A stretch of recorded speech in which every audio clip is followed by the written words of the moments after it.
নির্মল ঘোষ এবং তার পুত্র তীর্থঙ্কর ঘোষ এবং একাধিক নেতার বিরুদ্ধে কি বলবেন?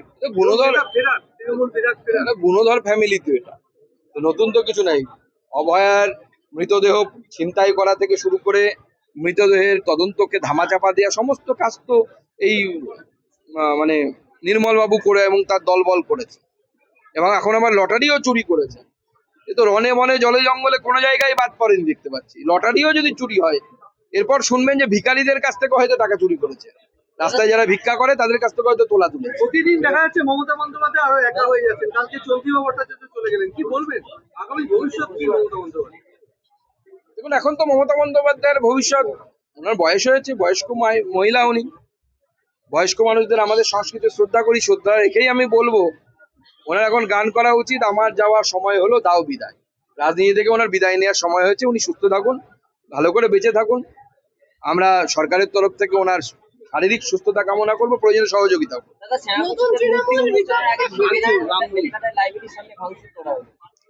আমরাও শুনেছি সকালবেলা ঘটনাটি ঘটেছে, মানে আমাদের দৃষ্টিগোচর হয়েছে। না, সে তো দেখুন, যারা মূর্তি ভাঙার কালচারে বিশ্বাস করেন তারা মূর্তি ভাঙবে। আমাদের সরকারের আমলে শুধু এটুকু বলতে পারি, ছাড় কেউ পাবে না। তুমি যদি রাতের অন্ধকারেও মূর্তি ভাঙতে চেষ্টা করো, তোমরা ছাড় পাবে না। প্রত্যেকের ব্যবস্থা হবে, আইন অনুসারে হিসেব হবে, হিসেব কড়াই গন্ডায় বুঝিয়ে দেওয়া হবে। নতুন তৃণমূল বিতর্কিত শিবিরের বৈঠক রয়েছে কর্মসমিতির, এবং সেখানে চন্দ্রিমা ভট্টাচার্যকে একটি গুরুত্বপূর্ণ পদ দেওয়া হবে বলে আমরা জানতে পারছি। এবং এখন তৃণমূল কংগ্রেসের যা অবস্থা, সে আর তৃণমূল না কে তৃণমূল, এই নিয়ে লড়াই চলছে। মানে কালীঘাট তৃণমূল না ঋত তৃণমূল, কেউ তাকে আবার মার্ক্সবাদী তৃণমূলও বলছে। তো সেটার যা পরিস্থিতি, সব পদই হচ্ছে আপদ। কোন পদে কে বসলো, তো ডুবন্ত নৌকো, তাহলে মাঝি কে হলো আর মল্লা কে হলো, তা নিয়ে খোঁজ করে লাভ কি? ও তো ডুববেই নৌকো। সুকান্তদা, কামাঠিতে যখন এসে তৃণমূলের বিরুদ্ধে সরব হলে সেখানে তৃণমূলের বিদ্যল পাত্রী সোমনাথ রায় চৌধুরীর সাথে গণযাত্রা হিসেবে লকেট চারদিকে দেখা গেল জল, কি বলবেন? দেখুন, কেউ পদাধিকারী হিসাবে কাউকে ডাকতে পারে, সেটা তাদের ব্যাপার। আমাদের এই বিষয়ে জানা নেই। পার্টি স্ট্যান্ড আমাদের এখানকার নেতৃত্ব যারা আছেন তারা ক্লিয়ার করে দিন। শওকত মোল্লার বিরুদ্ধে আবার একজন মহিলা গণধর্ষণ ও তার ছেলের বিরুদ্ধে অপহরণের অভিযোগ করেছে। দেখুন, শওকত মোল্লার বিরুদ্ধে যে ধরনের অভিযোগ এসেছে, কিছু মহিলা এখন অভিযোগ করছেন তাদেরকে ডেকে নিয়ে যাওয়া হতো, তাদেরকে শারীরিকভাবে শোষণ করা হতো, এক কথায় ধর্ষণ করা হতো বা শারীরিক সম্পর্ক স্থাপনে বাধ্য করা হতো। এই ধরনের ঘটনা নাকি ঘটেছে। তো এই ঘটনার পরিপ্রেক্ষিতে তদন্ত চলছে। যদি এই ধরনের ঘটনা প্রমাণিত হয়, জেলে থাকবে। ধর্ষণের যা সাজা হয় সেই সাজাই হবে। ডিজে মামলায়, শেষ প্রশ্ন, ডিজে মামলায় আবারও অভিষেক বন্দ্যোপাধ্যায় বিপাকে পড়েছেন, কারণ এই যে আইনি বিরোধী যে কথা বলেছেন, সেক্ষেত্রে আবারও কালীঘাট থানা নোটিশ গড়িয়েছে। আগামী 3 দিনের মধ্যে জবাব দিতে হবে কেন তিনি এই কাজ করেছেন। দেখুন, অভিষেক বন্দ্যোপাধ্যায় ভোটের প্রচারের সময় বলেছিলেন ডিজে বাজানো হবে, রবীন্দ্রসঙ্গীত চলবে, ডিজে বাজানো হবে, এবং ভেবেছিলেন জিতে গিয়ে বিজেপির কর্মীদের বাড়ি ঘর ভাঙবেন, অর্থাৎ এক কথায় ডিজের আওয়াজে বিজেপিকে নাচাবেন। এখন আইন আদালত ডিজে বাজাচ্ছে, অভিষেক নাচছে। দেখুন, শিক্ষক বরুণ বিশ্বাসের যে হত্যাকাণ্ড, সেই হত্যাকাণ্ড এই বাংলার বহু চর্চিত হত্যাকাণ্ড, এবং তার উপরে সিনেমা পর্যন্ত হয়ে গেছে।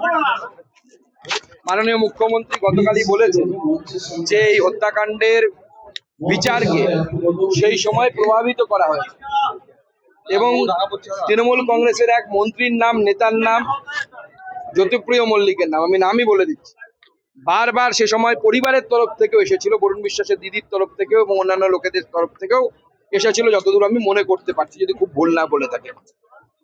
তো স্বাভাবিকভাবে এর নতুন করে তদন্ত প্রয়োজন। মাননীয় মুখ্যমন্ত্রী এই বিষয়ে অবশ্যই সিদ্ধান্ত নেবেন, এবং আমাদের সরকার সেন্সিটিভ সরকার, আমরা সহমর্মী, আমরা চাইবো এর বিচার হোক। যারা অপরাধী, সেই অপরাধীরা উপযুক্ত শাস্তি পাক। জ্যোতিপ্রিয় মল্লিক কালীঘাট তৃণমূল ছেড়ে দিয়েছেন, বরুণ বিশ্বাসের পরিবার আশঙ্কা করছেন যে তিনি কি ছাড় পেয়ে যাবেন? দেখুন, আইনের সামনে সবাই সমান। আমাদের মুখ্যমন্ত্রী এটা স্পষ্ট করেছেন। তিনি বলেছেন যে কেউ যদি ভেবে থাকে যে সে নতুন একটা পার্টি করেছে বলে কেউ তার ভিড়ের ধমক দেবেন, কেউ অন্য একটা পার্টিতে গিয়ে জয়েন করবেন, তাতে বেঁচে যাবেন, ভারতীয় জনতা পার্টির সরকারের আমলে ওরকম হবে না। আমাদের মুখ্যমন্ত্রীর উপর ভরসা রাখুন, তিনি অবশ্যই ব্যবস্থা নেবেন। ডায়মন্ড হারবারে আবার বিষ্ণুপুর থানায় অভিষেকের সেবাশ্রয় নিয়ে অভিষেক বন্দ্যোপাধ্যায় এবং জাহাঙ্গীরের নামে আবার নতুন করে মামলা হয়েছে। দেখুন, কি বলবেন? যেভাবে অভিযোগ আসছে, সেবাশ্রয়কে তো এখন দুরাশ্রয় মনে হচ্ছে। কোন রকম দূর অভিসন্ধি নিয়ে মনে হচ্ছে এগুলো করা হয়েছে। এবং যেভাবে হোমিওপ্যাথি ডাক্তারও না, ছাত্র যারা, তাদেরকে নিয়ে এসে চিকিৎসা করানো হয়েছে এলোপ্যাথি ডাক্তার বলে, বিশিষ্ট নিউরো মেডিসিন স্পেশালিস্ট বলে। এবং শুধু তাই নয়, তার সাথে বলা হয়েছে যে সমস্ত ছাত্ররা, ডাক্তারি ছাত্র পড়ুয়ারা এই সেবাশ্রয় বা দুরাশ্রয়ে অংশগ্রহণ করবেন, তাদের পরীক্ষাতে ভালো মার্কস পাওয়া যাবে এবং সরকারিও চাকরি নাকি তারা পাবেন। তাহলে তো আমি বলবো যে এর তদন্ত হওয়া উচিত। এই ধরনের একটা দুটো ঘটনাও যদি ঘটে থাকে, তাহলে তো এটা হয়ে গেল সেই জব স্ক্যাম হয়ে গেল, অর্থাৎ চাকরি দুর্নীতি হয়ে গেল। এবং যেহেতু চাকরি দুর্নীতি আগে থেকে ইডি সিবিআই তদন্ত করছে, তাদের উচিত এটাকে নিজেদের তদন্তের আওতায় আনা, যদি এই ধরনের ঘটনা ঘটে থাকে যে সেবাশ্রয় বা দুরাশ্রয়ে যারা গেছিলেন তারা সরকারি চাকরি পেয়েছে। এই ধরনের ঘটনা ঘটলে এটাও জব স্ক্যাম, এটাও চাকরি দুর্নীতি। আসল চিকিৎসক নয়, ও নকল চিকিৎসক দিয়ে সেবাশ্রয় চালানো হতো। না, সেটা তো আমি বললাম যে প্রায় 50-60 জন নাকি হোমিওপ্যাথি কলেজ থেকে পড়ুয়া নিয়ে গিয়ে তাদেরকে অ্যালোপ্যাথি চিকিৎসক বলে চালানো হয়েছে। যদি হোমিওপ্যাথি চিকিৎসকরা গিয়ে হোমিওপ্যাথি মেডিসিন দেন, কোনো অসুবিধা নেই, সেটা ঠিক আছে। কিন্তু তাদেরকে নিয়ে গিয়ে যদি কেউ নিউরো মেডিসিন, কেউ নিউরো সার্জেন বা কেউ গ্যাস্ট্রোএন্টারোলজি বলে চালিয়ে দেয়, তাহলে তো সেটা অন্যায়।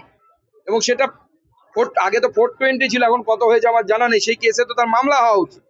দেবরাজ চক্রবর্তী এবং তার ঘনিষ্ঠদের টানা জেরা করা হচ্ছে, একের পর এক সম্পত্তির হদিশ মিলছে। কি বলবেন যে একজন তৃণমূল নেতা যার বয়স খুবই অল্প, তিনি এত টাকা সম্পত্তি কি করে করলেন? দেখুন, 1300 কোটি না 1500 কোটি শোনা যাচ্ছে, জানি না যে শেষ পর্যন্ত কোথায় গিয়ে দাঁড়াবে। এটা অত্যন্ত চিন্তার বিষয় যে একটি যুবক ছেলে, সে কয়েক বছর রাজনীতি করে যদি এরকম 1000 কোটি টাকারও মালিক যদি হয়, তাহলে আগামী দিনে তো বাংলার মানুষের বা দেশের মানুষের গণতন্ত্রের প্রতি আস্থা বলে কিছু আর থাকবে না। এদের বিরুদ্ধে কঠোর থেকে কঠোরতম সাজা হওয়া উচিত। এবং তার থেকেও বড় কথা, আমার যেটা সন্দেহ, যে এত অল্প সময়ে তো কেউ এত টাকা করতে পারে না। এই লেভেলের নেতা করতে পারার কথা না, তৃণমূল কংগ্রেস করলেও করতে পারার কথা না। এর মধ্যে অন্য কোনো বড় নেতার টাকা ঢুকিয়ে নেই তো। ধরুন আমার টাকা আমি আপনার নামে রেখে দিলাম, সেরকম কোনো ঘটনা ঘটেনি তো যে অভিষেক বন্দ্যোপাধ্যায় তার নিয়ারেস্ট যারা এইডস বা তার কাছের যারা লোকজন, তাদের কাছে তার বেনামে সম্পত্তি রাখেনি তো। এই সম্পত্তির মালিকটাকে সঠিকভাবে তার তদন্ত হওয়া উচিত।